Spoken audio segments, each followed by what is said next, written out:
Hello, international student fans and followers. My name is Connor Blay, and today we are live talking about loans, more specifically loans that don't require a cosigner. We're thrilled to have our special guest today. We have an MPOWER loan expert, Les Brom, and a past international student, Ayan Halder. Hey guys, how are Hi. you? Good. How are you? Good. Thanks for joining us Hello. today. All Thanks right, for so having us. just a little bit about MPOWER. They work hard to tackle the issue of socioeconomic mobility for international students so that they can reach their goal of studying abroad. Not only that, they're going above and beyond to set students up for academic, professional, and financial successes. All right, are you guys ready to start? Let's do it. All right, so we have some questions for Ayan, and the comment section will be open throughout the event, so send your questions in, and we will do our best to answer them after the interview portion. So the first question for Ayan is, can you just start by telling us a little bit about who you are, where you're from, and what you're currently up to? Sure, yeah. So I am currently a product manager at Telesign. It's a cloud communications and digital identity company situated in Los Angeles. I'm basically from India, and I decided to get my MBA in the US. So I moved to the US in 2017, which is also when I came to know about Empower financing. And then I believe, yeah, I'm here for the last, 2.5, almost 3 years. And the journey has been pretty good, I believe, so far. And then, yeah, I'm hoping that, yeah, I mean, it just continues to be on the rise. Awesome, that's great to hear. So you kind of answered, you took your loan out with Empower, but when did you take your loan out? So I believe I took, or the first application went out from my side by the end of 2016. I got the admission in the first round. So I got the admission somewhere by November 2016, which is when I started looking for the additional financial options. And I believe by December 2016 is when I applied for Empower. All right, awesome. How did you find out about Empower? Um, Actually, I believe it was through internationalstudent.com. So it probably would be coincidental, but I was actually like Google searching randomly for non-collateral based loans, and your website is really good from that perspective. So it just came up.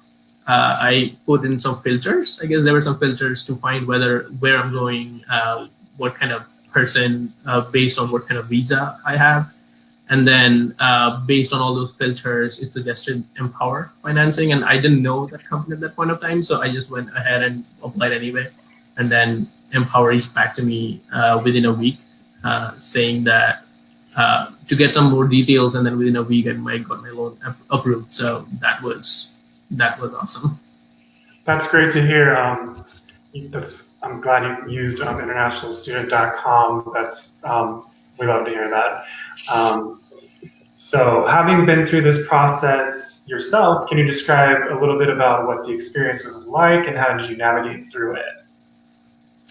Yeah, so I believe it's twofold, right? One is finding or understanding where you apply, and then going the process itself, and then afterwards, like the repayment phase. So the first is there are a lot of options, both having collaterals and the ones like Empowered that does not have or doesn't need a collateral.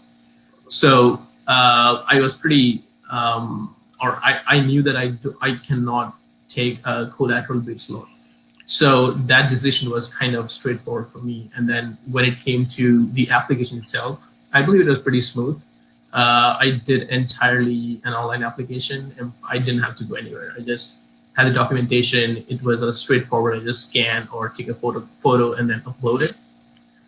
So that was pretty straight from that perspective. Nothing out of the ordinary. Nothing. I didn't have to like run around for gathering some documentation that I did not even know where it existed. So that was pretty straight. And then I maybe within a week or so I got the approval and the visa support letter, because we need to show the proof of funds to get our visa approved and also even to get our I-20, right? So that was available like way before I even applied for I-20. So I believe that was a very smooth process from that perspective. Great. Sounds like it was smooth and easy. Empower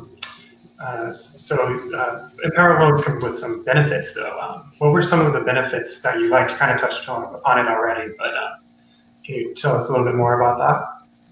Yeah, sure. So one, and I can show in my perspective that one was that I didn't have to put any collateral. That was very, very helpful, like ranked number one on my list. And then the second was online. And I believe I am someone who does not like to go to a bank branch, sign 200 papers, and then take a loan after like spending the entire day at the bank branch, right? And that's something that I had to do for my undergrad. So I know the feeling, I know the stress. So having it completely online was really helpful for me. The other thing I believe was the fact that Empower directly worked with the school to get the loan disbursed. So I did not have to, like, once the loan was approved, I did not have to take care of anything literally. So whatever would be left out, the school would directly send it back to me in my account. That is available for my expenses, right? So that was helpful. And then Empower would help with resume review. Empower would help with interview process, or understanding how to navigate the interview process in the United States, right? So that career support was there from Empower. So I believe that's a really good component for someone like me who is coming to the US for the first time, doesn't even know how to network the way that we should be to get a job. So yeah, I mean, like this is a holistic component that I believe is very new and very supportive from a student perspective. Yeah, sounds like those are some great benefits. Mm-hmm. Thank you, Ayan. I'm going to move to Let's. We'll come back to you in just a second. I have a few questions for Let's. The first one being, with Empower loans, is the interest rate fixed or variable? And can you tell us a little bit about what that means? Sure. Yes, and that's one of the key criteria that anyone should look at as they're evaluating all their financing options. Our loans are fixed rates, which means that you never have to worry about the interest rate increasing. The interest rate can only go down because we offer a couple interest rate discounts that you get even while you're still studying in school, and then you get another discount as soon as you graduate and start your job. So fixed rates help you budget your cash flow a lot better because you know exactly what your monthly payment will be. Whereas with variable rates, you just never know what you're going to pay. And if the rates go up, then your payment goes up.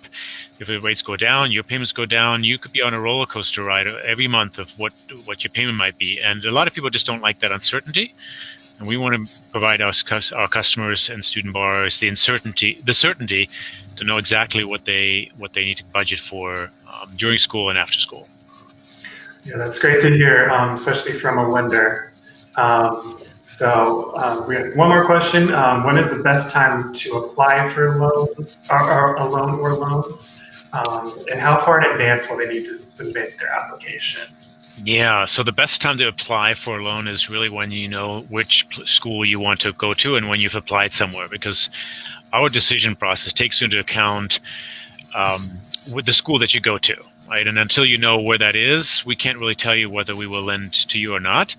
But it's super easy because you can go to our website and check out which schools we support. And then once you've applied somewhere, you just come back to that website and start filling out applications. So I would say the sooner the better, because the sooner you can have a full picture of your financial situation, the better. I'd also like to say that, of course, as part of that financial picture, you should always look for other sources as well besides loans. Scholarships is certainly a great source of funding. We provide scholarships. Internationalstudent.com has great resources to find scholarships. So I'd encourage you to look at that, as well as obviously talk to the university and see whether you can negotiate a little bit with them on the costs. And then once you know what you still need to fill that funding gap, then you have a better picture of how much money you really need to borrow, because we really want to make sure that you only borrow truly what you need. And we will look at that as well and make sure we will never put you in a situation where we put you in an undue debt burden that you can't sustain later on. Oh yeah, that's excellent advice. Thanks, Lex. So we're going to move back to Ayan now. I have one more question for you, and then we're going to take some questions from the viewers. Keep sending in questions. I don't see many right now. If you have any questions, feel free to ask. So the last question for you, Ayan, is going to be, what advice would you give to international students who are looking to take out student loans? Yeah, as let's touch upon a bit, that look for scholarships and anything that can reduce the cost of attendance in the first place. So scholarships, U.S. universities have great on-campus jobs, anything like summer internships or even continued winter internships that I was a part of. So those things can actually reduce the cost of attendance significantly, and people don't understand that. So beyond scholarships, those are the other avenues, or I would say rather primary avenues that people should look for. The other thing I believe is the budgeting aspect. It's very important, and it's very least understood concept that you should not go abroad if you don't have a clear picture of how you are going to sustain yourself there. So it doesn't work this way that, okay, I'm going to show the money up front to just get my loan approved and get my visa, and then I'm not going to use that money later on. So if you're not going to use that money later on, how are you going to sustain yourself? So that's very important that you have the budget in place, and then some extra money in case something doesn't add up, right? And then even after that, so once you have the budget in place, look for the additional amount that you cannot account for, and then go for a loan. And then once you go for a loan, just try to be smart about the disbursal process. So for example, my university had a couple of options when it came to paying the tuition fees. One was that I could pay the entire year up front, or I could maybe pay once every 3 months.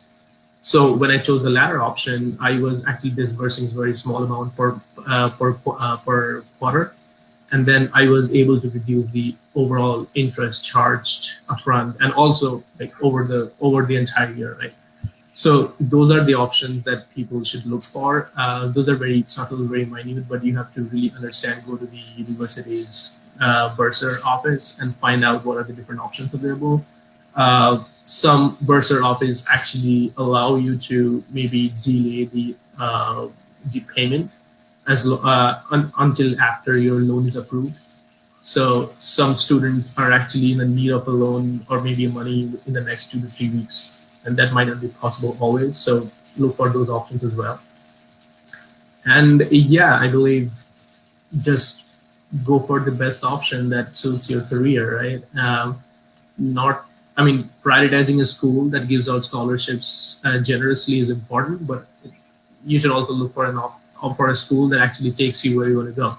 So keeping the right balance there is really, really, and especially in the United States, right, where it's already difficult for an international student to get a job. So you need to understand where the right balance is, both from a financial and from a career perspective. Yeah, that's all great advice. I'm sure our viewers would definitely appreciate that. So now we're going to take some questions from the viewers.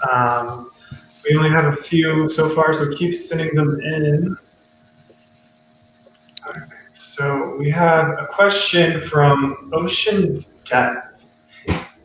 They say, hello there, will you offer me a loan with no cosigner if I'm enrolled at a university that is unlisted on your website? It's a U.S. university. Yeah. So at the moment, we only provide, that's why we have that list, because we basically did our homework and figured out which schools are the ones that have the best provide the best career opportunities to international students. Because you can imagine, if we're giving you money, we hope that you have a great job coming out of school so that you are able to pay the loan back. So we vetted these schools for you already. So my suggestion would be check out our list if you're still not sure yet where you want to go to school, and apply to one of those, because not only will you get funding from us, or can get funding from us, but you will also have narrowed down the field of schools to the set of schools that really take good care of their international students and who provide great career opportunities for them. Yes, that's great. That's a great answer. We only have a few questions, so I'm just gonna ask you something that I get often on our Facebook. How much does the loan cost? Usually try to say that depends on your university and how much tuition and fees are going to be, but I want to hear what your response to that would be, Lutz. Yeah, and that goes along with what Ayan was saying earlier. Be smart about looking at everything that is involved with the loan. So our loan rates are fixed. Every graduate student pays the same rate regardless of which school they go to and regardless of what degree they study. So we try to be very, we provide equal opportunity, so to speak. The rate for international students is 11.99, which is very competitive with a lot of home country banks. On top of that, you get the 1.5% discount, which means your real rate once you graduate is only 10.5%. And what you also consider is that a lot of other lenders require you to take out life insurance, which adds a few percentage points to the cost. Some require application fees, which add to the cost. If you take a loan in your home country and then you have to transfer that money to the US, you're paying foreign exchange on that entire amount, which adds a couple of percentage points. So be sure that you're aware of all the costs involved and not just look at the interest rate by itself, because some banks have some hidden charges that you should really be aware of. Yeah, that's great advice. I also get a lot of questions around, well, how do I know whether I'll get approved? Will I get approved? And how do I know that in advance? Mm-hmm. And of course, we can't guarantee that everybody gets approved because it's all dependent on your individual situation, but I can give you a couple of guidelines. One is, of all the people who have applied with us and have given us all the information that we need to make a decision, over 60% get approved. So fill out an application, send us the documents, and you have a good chance already. Secondly, it depends a lot on your overall debt load and your future income. So a good rule of thumb is that you should never have more debt than the first year salary that you expect to come out of after graduation. So if you think you're going to a school that gives you a degree that allows you to have, let's say, a $70,000 job in the US, then you shouldn't have more debts than $70,000. So if your school costs $100,000 over those 2 years, maybe, then we will not lend you the full $100,000 because you will have more debt than what you will earn in the first year after graduation. So that's a good rule of thumb to keep in mind as you think about all your funding options and how much you need to cobble together from family, scholarships, the school's discounts, and loans like ours. Right, exactly. All right, so we don't have any more questions coming in, so I'm going to go ahead and wrap up. Thank you all so much for joining. If you didn't see your questions answered, feel free to reach out to internationalstudent.com. We'll answer them to the best of our ability. We also have 2 more Facebook events with MPOWER coming up in March and April, so definitely stay tuned for those. In the meantime, you can use our International Student Loan tool, and you can use that to find and compare student loans that are available to you. That can be found at internationalstudent.com/loans, which we linked in the comments for you. And thanks again, everybody, for watching. Thank you, Connor. Thank you, Ayan. Thank you guys for coming. Absolutely. Take care and have a good rest of the day. You too. All right. Bye-bye. Bye-bye.